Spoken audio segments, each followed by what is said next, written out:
Selamat pagi anak-anak semua. Selamat pagi, Ibu. Bagaimana kabar kalian hari ini? Baik, Ibu.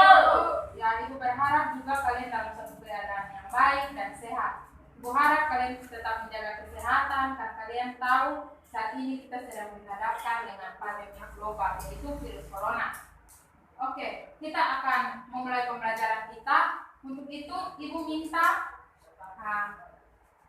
Skolastika untuk memimpin kita dalam doa.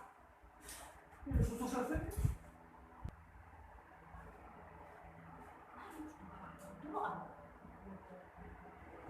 kita dalam doa, untuk itu pembelajaran kita hari ini tentang virus. Jadi tujuan yang ingin kita capai adalah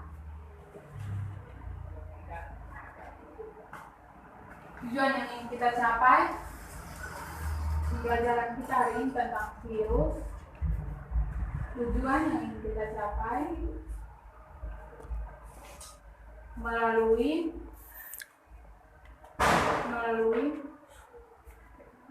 metode discovery learning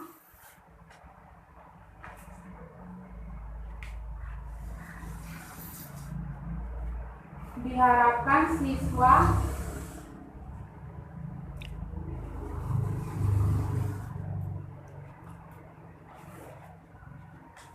mampu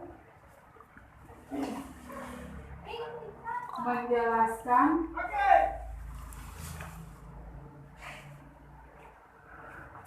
apa itu virus,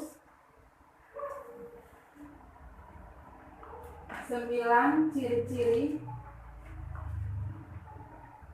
virus, kemudian replikasi virus,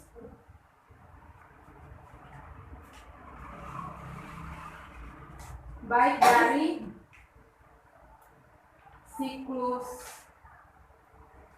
litik dan siklus lisogenik, dan peranan virus dalam kehidupan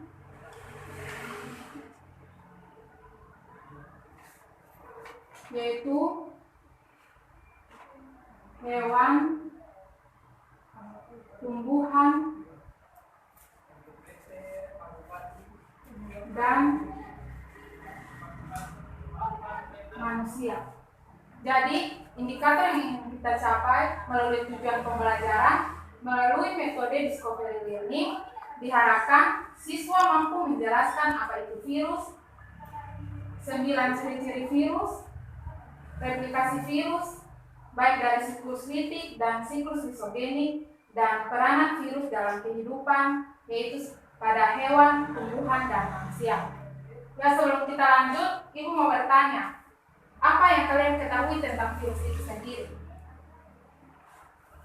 Virus merupakan mikroorganisme yang berukuran kecil dan bersifat parasit. Ya, benar. Apa yang dikatakan oleh Adeleda itu sangat benar. Jadi virus itu adalah parasit yang berukuran mikroskopik yang bentuk kehidupannya itu berada di antara makhluk hidup dan benda mati. Oke, kita akan masuk ke ciri-ciri virus. Pasti kalian sendiri sudah tahu tentang ciri-ciri virus itu sendiri. Coba kalian jelaskan. Di sini Ibu harapkan kalian dapat menjelaskan 9 ciri-ciri virus. Mungkin dari kalian ada yang tahu dari 9 ciri-ciri virus itu? Ya, Sita.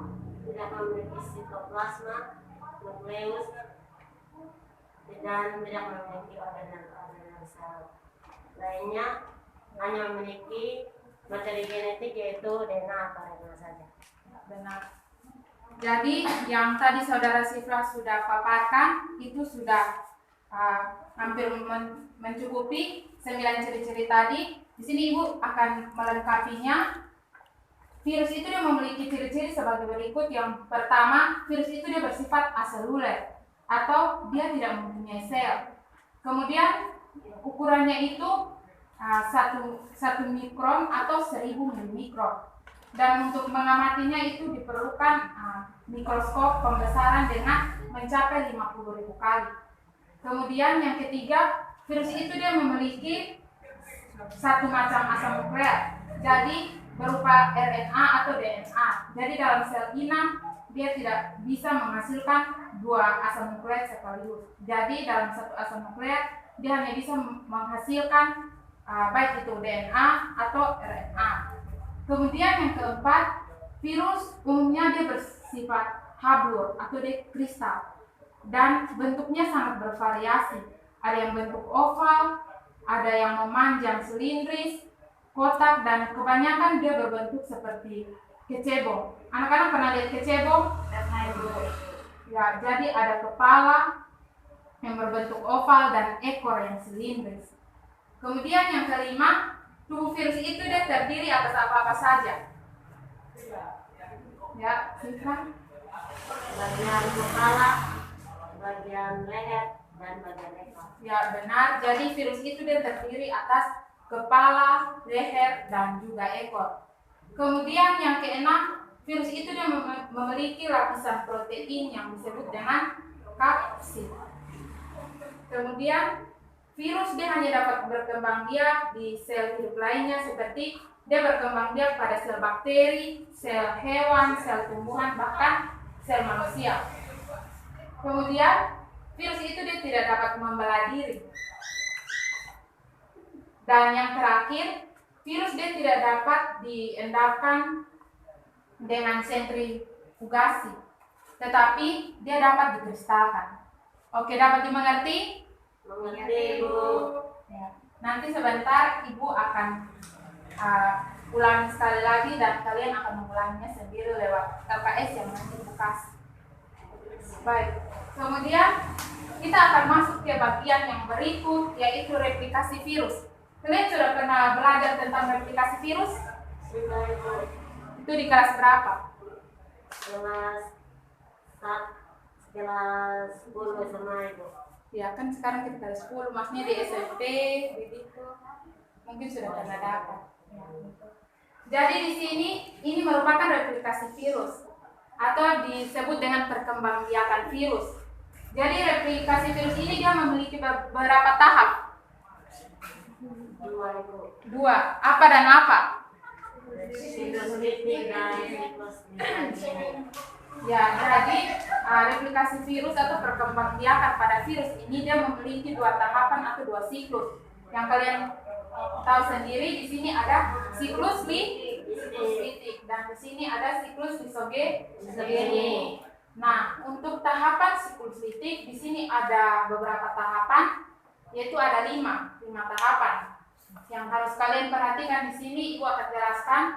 Yang tahap pertama itu tahap adsorpsi atau tahap penempelan, di mana bakteriofage ini dia menempel pada sel inang yang hidup. Jadi dia membutuhkan suatu sel inang yang hidup untuk dia dapat berkembang biak. Jadi nantinya bakteriofage ini atau virus ini dia menempel pada sel inang yang hidup. Kemudian dia akan memproduksi suatu enzim. Siapa yang tahu itu enzim apa? Untuk dia melubangi dinding sel inang ini. Jadi dia akan memproduksi enzim lisosim atau enzim penghancur. Enzim lisosim. Kemudian yang kedua itu tahapan injeksi. Dia masih tetap di sini tahapan injeksi, di mana bakteriofage ini dia kemudian menginjeksikan DNA atau RNA. Tadi Ibu sudah jelaskan kalau dia dalam satu sel inang itu dia tidak bisa 2 asam nukleat sekaligus. Jadi dia harus memproduksi DNA atau RNA. Jadi di sini dia menginjeksikan DNA. Kemudian dia masuk ke berikut ini. Ini merupakan tahapan antara anak-anak. Tahapan antara ini di mana dia harus melanjutkan ke siklus litik atau dia harus melanjutkan ke siklus lisogeni. Tapi karena kita masih penjelasannya di siklus litik, maka tahapan antara ini dia akan merujuk ke tahapan siklus litik bagian 3, yaitu tahapan sintesis. Nah, di tahapan sintesis ini nanti dia akan mensintesis calon tentang pembentukan virus. Nah, kalau sudah ada bahan, berarti sudah terbentuk bahan-bahan untuk pembentukan virus.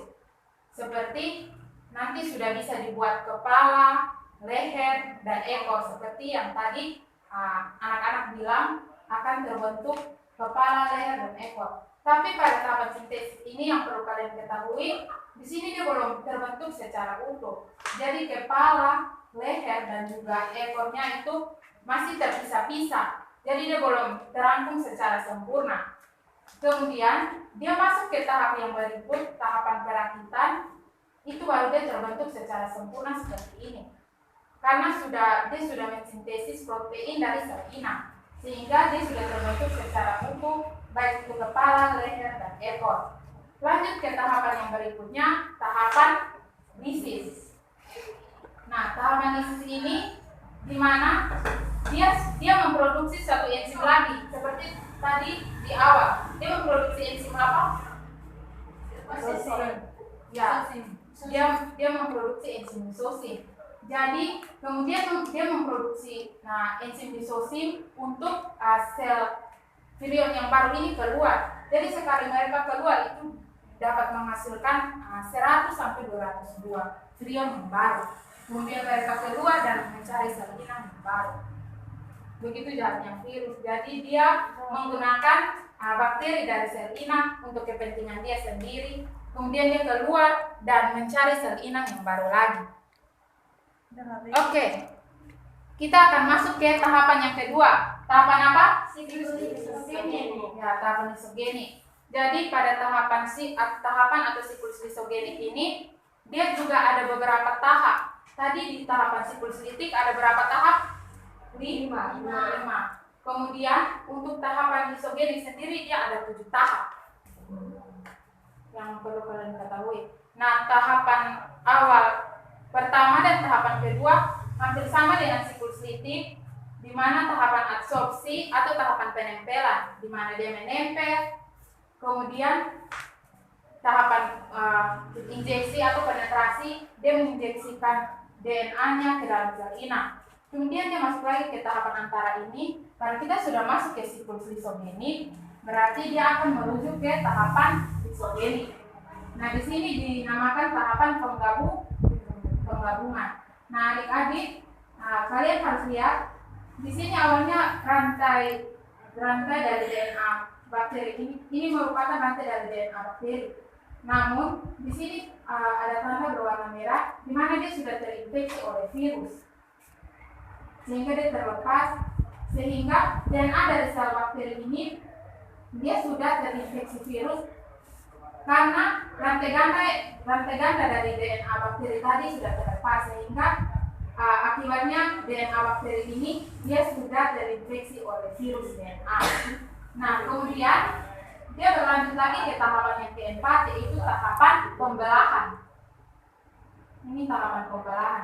Nah, kalau bakteri sel inang ini melakukan pembelahan, maka otomatis dia akan mengikuti profag ini. Jadi nanti dia akan ikut terkopi. Jadi ini dikatakan profag. Dan ini kalau sel bakteri ini dia melakukan pembelahan, maka sel bakteri ini akan ikut terkopi. Oke, kemudian di sini bakteri dia akan bereplikasi secara normal dan dia menyaring profag dan mewariskan kepada sel anak. Kemudian banyaknya pembelahan akan menghasilkan koloni bakteri yang terinfeksi profag. Kemudian dia akan masuk ke tahapan yang terakhir. Adik-adik, kenapa tadi adik-adik lihat di sini tidak ada pembentukan virus seperti di bagian siklus lisogenik ya? Di sini kenapa tidak ada pembentukan diikuti oleh pembentukan virus? Karena pada tahapan lisogenik ini sendiri dia memiliki sistem imunitas yang baik, sehingga di sini dia tidak diikuti oleh pembentukan virus. Jadi bisa dikatakan dia baik. Namun terkadang di bagian siklus lisogenik ini juga dia mengalami penurunan imunitas, di mana nanti kadang-kadang profag ini dia akan keluar dari kromosom bakteri dan dia akan menginisiasi siklus litik. begitu jahatnya, dia hanya numpang sebentar untuk sekedar dia untuk bereproduksi. Dia hanya pakai untuk bereproduksi. Nah, kemudian dia masuk lagi ke lewat tahapan antara ini, siklusnya berulang lagi. Dia masuk lagi ke tahapan sintesis. Dia mensintesis protein dari sel bakteri, kemudian dia terjadi pembentukan, kemudian perakitan, dan terakhir masuk pada tahapan lisis. Dia akan lisis lagi dan dia akan mengulangi siklusnya dengan dia menempel pada sel inang baru. Nah, anak-anak, yang perlu kalian ketahui, kalian harus memahami secara betul tentang siklus litik dan juga siklus lisogenik. Oke, baik. Mungkin kalian sulit untuk memahaminya. Yang tadi Ibu jelaskan ya. Iya, Bu. Nah, di sini Ibu ada cara mudah, ada beberapa cara mudah agar kalian dapat memahaminya. Nah, ada beberapa tahap atau cara untuk kalian dapat hafal di luar otak. Nah, yang pertama,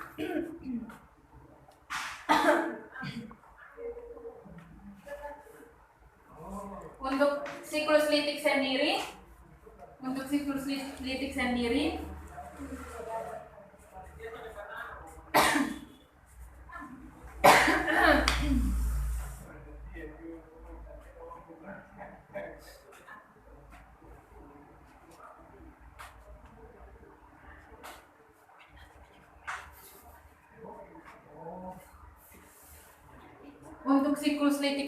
kalian bisa mengingatnya, yaitu adin, si, pelit. Kemudian untuk siklus lisogenik,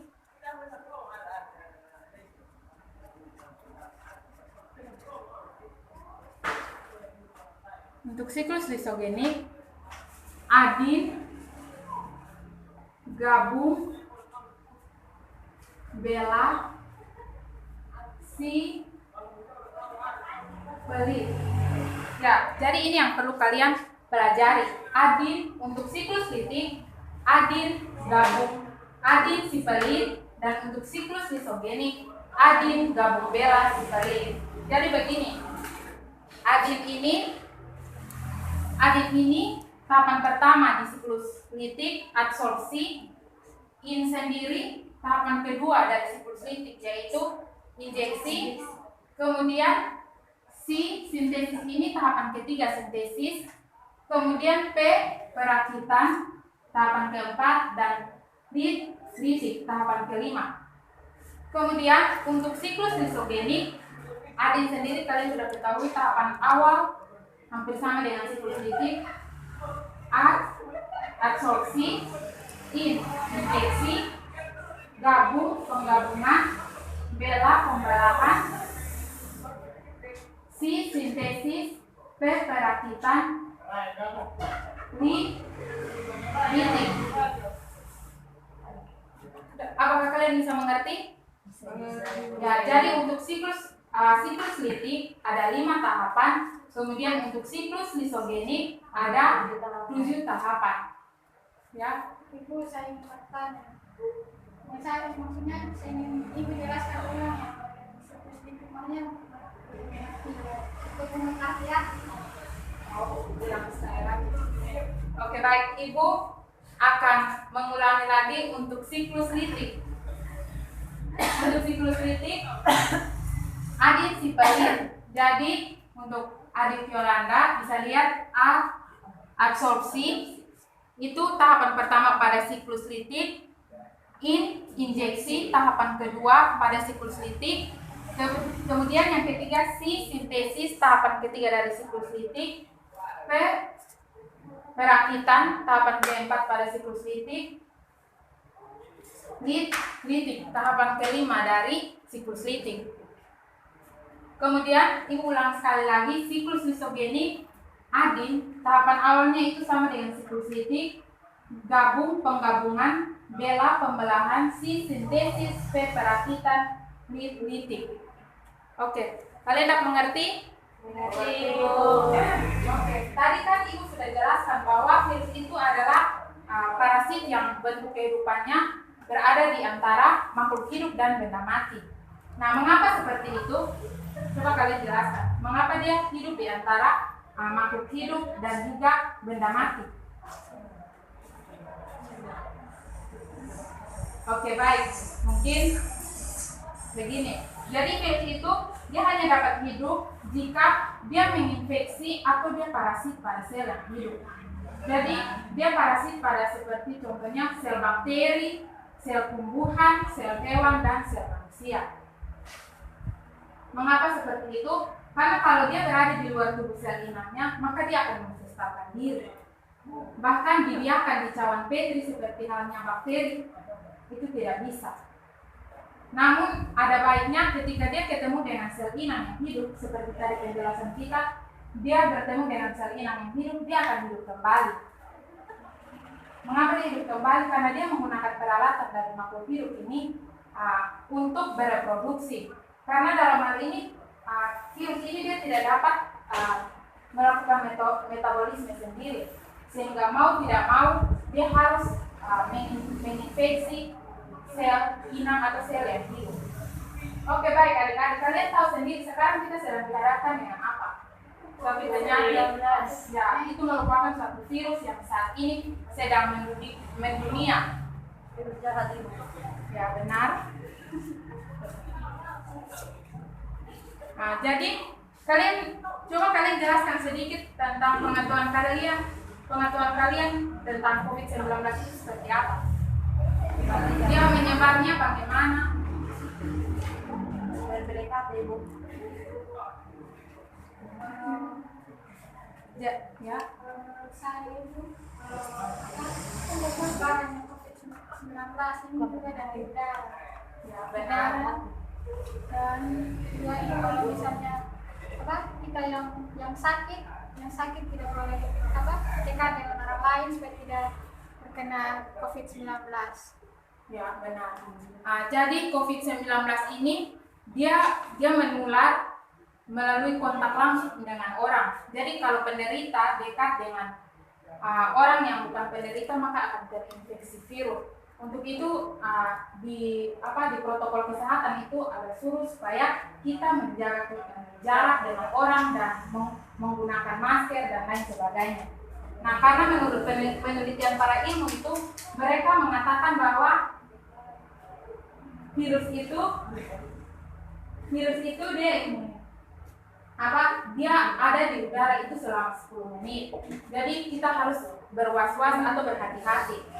Nah, seperti perkembangbiakan virus lainnya, COVID-19 ini perkembangbiakannya juga mirip dengan siklus litik, replikasi virus ini.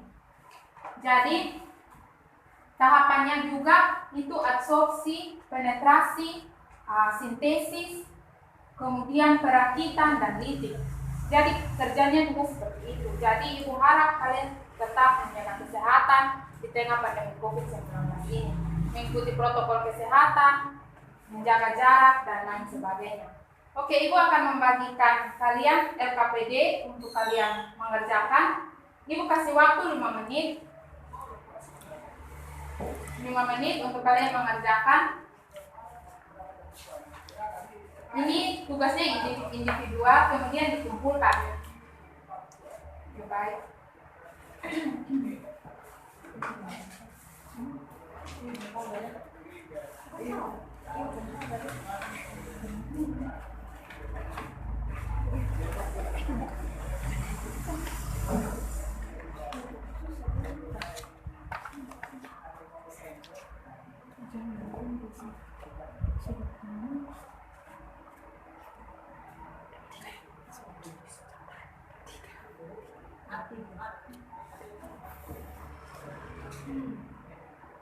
Ibu kasih kalian waktu mulai dari sekarang.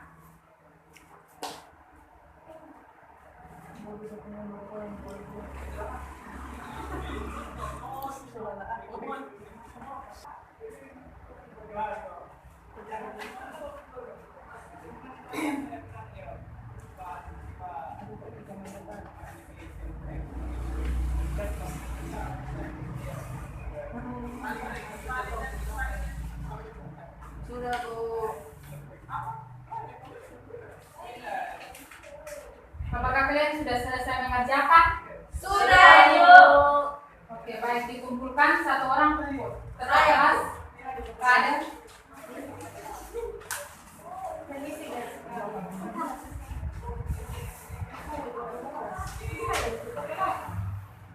kasih Bu. Baik. Hasil kerja kalian nanti akan Ibu bagi pada pertemuan berikutnya. Baik, Bu. Oke, kita lanjut sedikit tentang peranan virus. Ya, kita lanjut lagi sedikit, kita bahas tentang peranan virus. Peranan virus ini dia ada yang bersifat merugikan. Jadi di sini ada 3, yaitu penyakit pada tumbuhan. Nah, kalau penyakit pada tumbuhan itu contohnya penyakit tembakau atau TMV. Kemudian penyakit hewan, contohnya penyakit tatelo pada unggas seperti burung dan ayam. Kemudian penyakit pada manusia kalian tahu sendiri, polio, campak, dan rubella. Nah, Ibu hanya menjelaskan sepintas saja karena minggu depan kita akan belajar memperdalam lagi tentang peranan virus. Jadi, peranan virus akan kita bahas secara mendetail pada pertemuan berikutnya. Jadi, saran dari Ibu, kalian terus belajar materi yang sudah Ibu berikan karena ini nanti akan keluar pada saat kalian ujian nanti. Oke, mari kita simpulkan pembelajaran kita hari ini bersama-sama. Tadi ada yang bisa jelaskan pengertian virus? Ya, bisa. Virus adalah organisme parasit di mana dia membutuhkan inang untuk bertahan hidup. Ya, benar. Jadi virus itu dia merupakan sel yang berukuran mikroskopik yang dia membutuhkan sel inang untuk bertahan hidup. Kemudian tadi tahapan siklus, ada beberapa tahap perkembangbiakan atau replikasi virus, ada 2 siklus litik dan ada 2 tahapan, yaitu siklus litik dan siklus lisogenik, di mana siklus litik terdiri dari berapa tahapan? 5. 5. Tahapan apa-apa? Absorpsi, penetrasi, sintesis, perakitan, dan litik. Kemudian di siklus litik, lisogenik terdiri dari berapa? 7. Yaitu apa-apa saja? 1. Absorpsi, 2. Penetrasi, 3. Penggabungan, 4. Pembelahan, kemudian masuk ke 5 lagi sintesis, 6. Perakitan, dan 7. Lisis. Kemudian peranan virus tadi ada berapa? 3. Jadi ada peranan pada tumbuhan, hewan, dan juga manusia. Tapi kita akan bahas lebih dalam pada pertemuan kedua. Oke, sekian pembelajaran kita hari ini. Ibu harap kalian tetap belajar dan kalian tahu sejak ditetapkannya virus corona sebagai pandemi global, maka kita diharuskan untuk menjaga kesehatan dan mengikuti protokol kesehatan yang ada. Nah, kita akan untuk pembelajaran kita untuk itu, Ibu meminta adik-adik untuk memimpin kita dalam doa penutupan. Baik teman-teman sekalian, sebelum kita memulai hari ini, mari kita berdoa. Berdoa selesai. Baik, terima kasih. Sekian dari Ibu. Terima kasih.